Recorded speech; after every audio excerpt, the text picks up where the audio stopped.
Not your life story. Okay, so here we go. So you know your job, panel, which is what are the key principles you think are common in terms of achieving action, influencing people for action. Fight forth. Oh, he likes to put us on the spot, doesn't he? Yeah. I do think the understanding the political cycle and the decision-making cycles was crucial as part of it. And the audience, making sure that you're speaking the language that you want your audience to hear, both ways. I thought that was really interesting. Oh, so I'm allowed to throw in a thing. I thought it was really interesting the fact that the term digital inclusion is a bit blah for some people. Like it's great for the right people. And I thought your really practical ways of having to describe it into different audiences of different things seems like a really critical tip, but also principle. The principle being, you've got to actually focus on your audience and speak to your audience. Yeah. Back it up with evidence. Back up your case with evidence, but also outline. Also back up your case for the benefits that the action will take, or the action will bring. And again, I think Greg's example there of being able to say, we've got some real data here about the difference between the regional areas and whatever, was just a really good example. If you show that to a decision maker or a government or whatever, you're going to look at it and go, wow. I thought the comparison too, like sort of comparing it to the energy prices was really good, because like digital inclusion is sort of a bit of a new idea, but that's something that people have been running with for a really long time. So I thought that was a nice one. Any other principles or tips that you reckon came across all of you people? Understand motivators of the decision makers. The motivation can come from multiple places, and Greg's quite right. Sometimes the motivation is politically driven, but other times the motivation can be from our own personal morals and positions and thoughts and things that inspire us as individuals within our own organisations and positions that we hold. So if you can find those motivators and link them up, that helps the communication and the case. Certainly does, and I'd probably also say that don't underestimate that we're trying to influence you, that our decisions are right as much as you're trying to influence us to make those right decisions. Yes. So, we can't always tell, but we do spend a lot of time trying to say, how do we sell this? How do we explain our decisions? Can I make just one quick observation? This morning, the Economist Intelligence Unit, which has been around since 1946, I believe, has forecast, they've announced a body of research work, they've forecast that Australia will be the first in the world for technological readiness by 2018 to 2022. They're going to rank us number 3 in the world after doing an assessment of 82 prospering economies. Now, if that's not a motivator for government, you turn around and say, that's an opportunity you can't not exploit.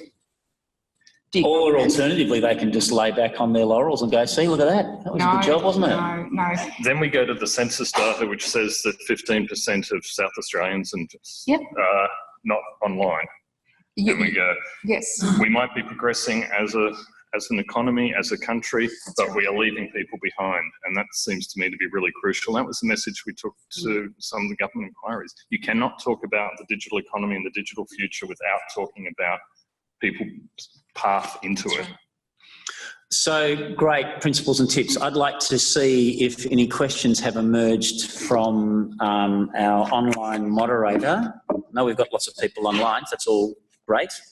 Let me see what Kate is going to send me. Kate, where are you? Oh, there you are. There's Kate.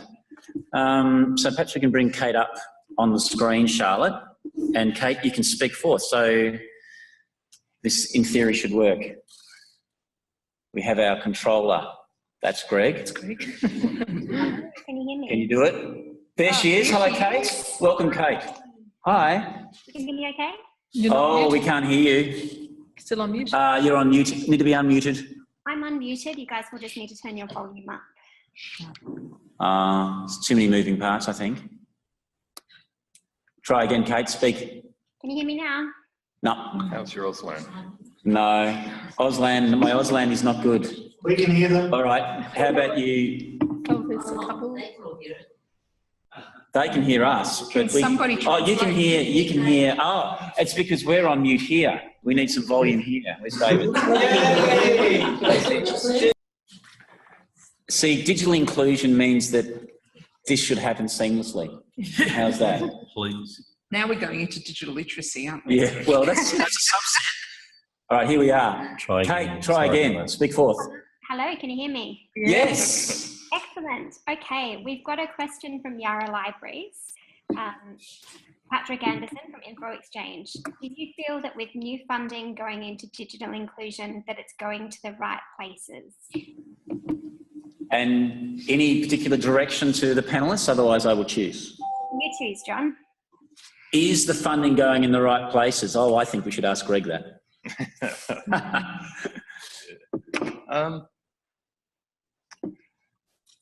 Inevitably, I don't think there's a standard definition of right. It's inevitably going to be a contested process. Some of that contestation is going to just be political muscle, and some of it will be evidence of need.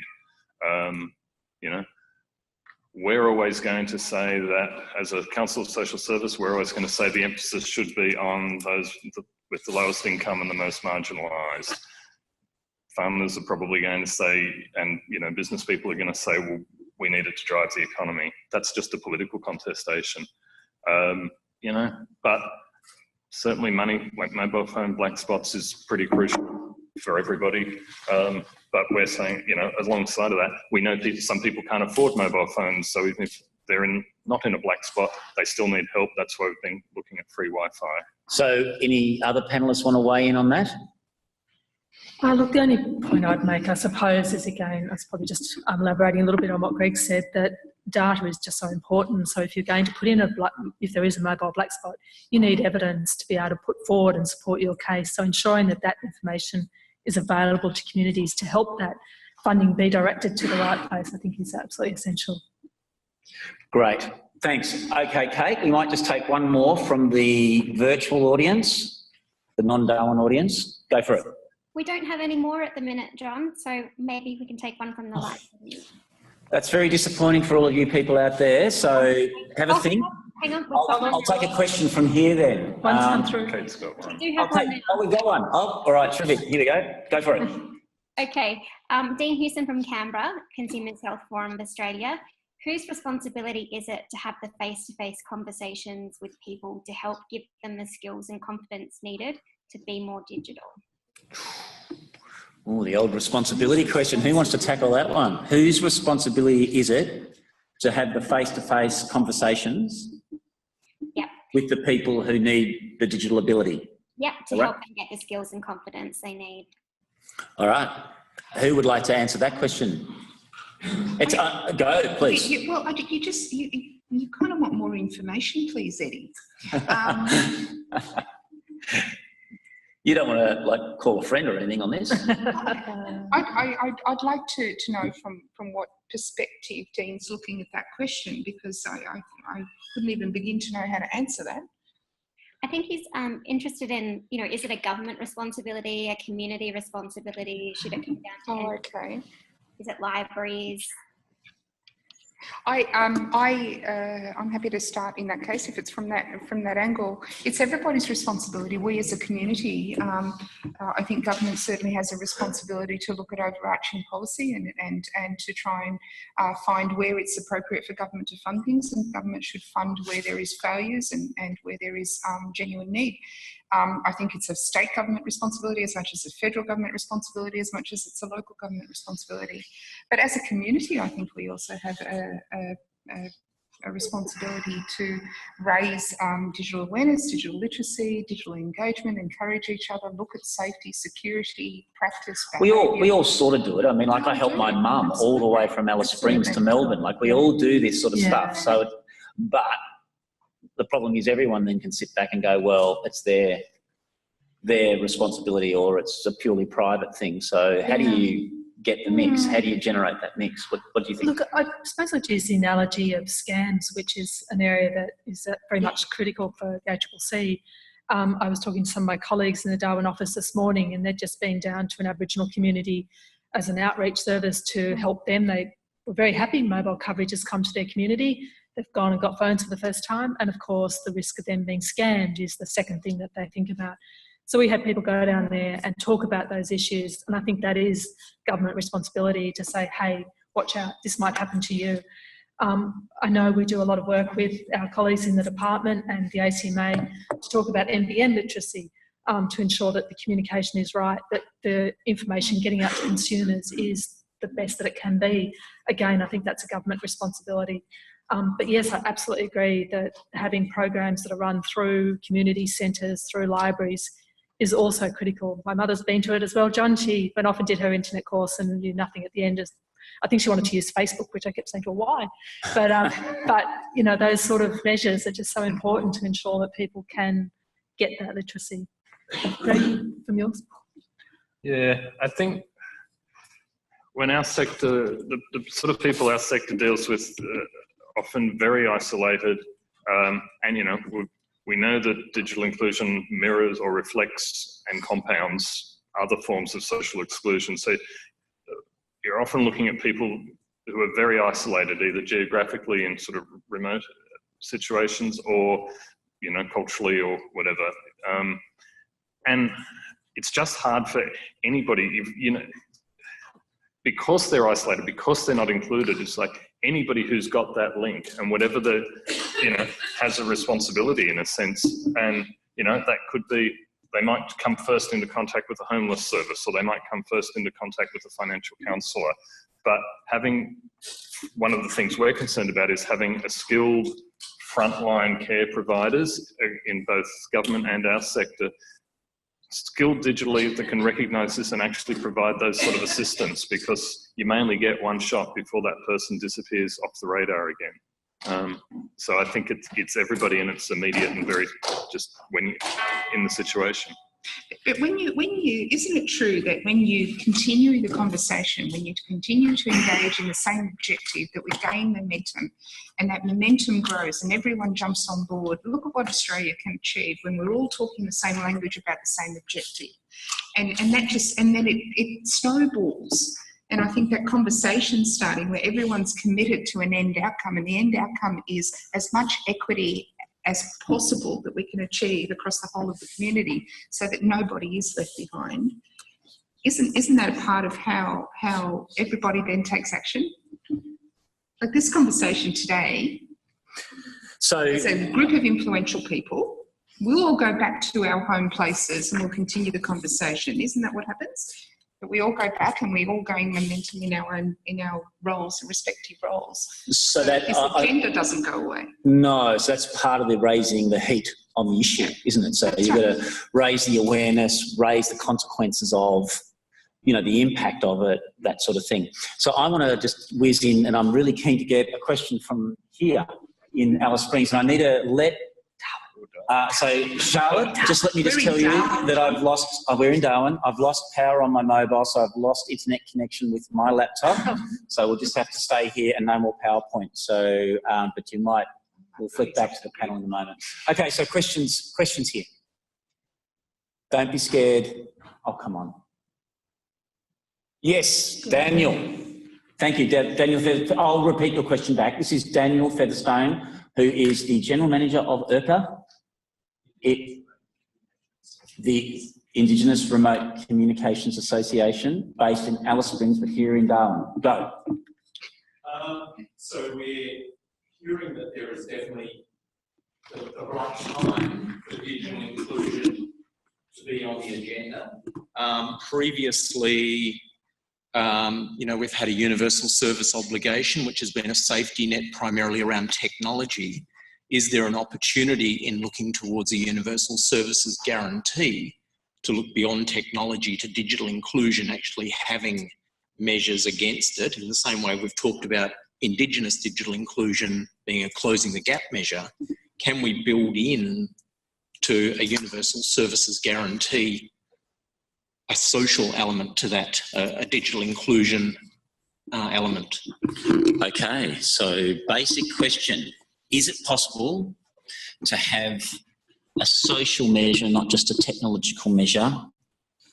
Go for it. Who would like to answer that? Philip. We're all looking at the expert in the room who's not on the panel. Well, he can come and talk if he likes, but... I would say I had a fairly similar conversation with the Productivity Commission when they were looking at the USO, and they didn't want to know about affordability. They sort of questioned why you'd worry about it and why you'd even offer something that wasn't a market solution. It's like, isn't that the purpose of the USO, to make up for market failure? But, you know, I think we need to keep having those conversations, because I think it's dead right. We can't allow this debate ever to be just about technology. It's always going to be about social and power issues. Let me tackle it from a different perspective. The Universal Service Guarantee is about enabling access. When access is difficult for whatever reason, whether that is affordability or accessibility, or for whatever reason, that is dealt with in other ways, and we look at it from the lens of a safeguard regime. We look at it from a consumer protection perspective. You know, where there is the most vulnerability, you address it, and you address it through alternate means, whether that is through policies, through programs, through contracts, through other means, or market forces, and encouraging and stimulating those. So it's fair to say when the Productivity Commission looked at the USO, they didn't look at those issues of, for example, take accessibility, things like the National Relay Service and other programs that are actually there to enable access for a particular group of customers. And so I think the Commonwealth, of course, is just about to engage in the consumer safeguard process. The government has made a commitment to the review of the framework, and things such as affordability measures and accessibility measures need to be dealt with in that context. Okay, well, we are rapidly running out of time. Unfortunately, I've lost my data connectivity with the loss. He's off the grid. He doesn't know how to. Oh, there's too many moving parts. But actually, I think I'm back now, so that's okay. That's good. Let's see if I can make this work. So I'd just like to so thank the panel for those comments. If you could, please. There are clearly some key principles. I mean, you've got to know what's the itch that they need scratching, Yes. how to talk to them, Yes. what the best time to talk to them is, what is the evidence that's going to sway them, what's the critical need, and provide them with a solution, right? Like come up with solutions, not problems. That's the things that came out of those sort of principles and tips from me. Would you think that was a fair summary? Absolutely. All right, that was good. Okay, so as we close up then, I'd like to thank the people who offered questions. I'd like to thank Kate for moderating. These things always, people miss out on being able to ask the compelling things they'd like to ask, but that's the way it is. So Daniel's point. Oh, hello, we've got some people. We'll carry on. Okay, so just to close us off, because we are 1 minute late now. For those of you who aren't a member of or on the Australian Digital Inclusion Alliance mailing, there was some sheets of paper floating around. So, and hopefully we've captured you and you've ticked the box and said, yes, we want to. That's great. For those of you who are online or in one of the nodes, likewise. So that's terrific. The real opportunity is that you might like to join an ADIA project team. The available projects will be circulated with the next newsletter, and that's terrific. And there's some fun to be had. Certainly my hope is that the alliance between the two alliances, if you like, will continue to grow. Obviously, what's close to the heart of people in the Broadband for the Bush Alliance is also close to my personal heart, but also absolutely linked into the Australian Digital Inclusion Alliance, just that there's some broader things in that alliance. But I'm certainly thinking about like what's coming up and what will come out of the roundtable tomorrow. Roundtable, that one? The World Cafe tomorrow, sorry, are the sorts of things that we will certainly be feeding into the membership of ADIA to see whether or not people would want want to support that. And I know that great initiative this year, around the Closing the Gap measure and so on, there are a number of ADIA participants who back that. And just to pick up your point, unless people are talking and telling people like you and telling politicians stuff, they aren't going to hear anything, are they? No, it's true. So, and if they see it's part of a collective voice, then it's got much more impact and so on. So, so I think with that, I'll close up. But thank you very much again to the Broadband for the Bush mob for the opportunity. Thanks very much to the panel. Great conversation. Some of that will be written up, and those sort of key principles and tips will be written up and circulated through our newsletter. So, so Google us if you haven't already signed up and get on board. Terrific. So thank you very much. Thank you.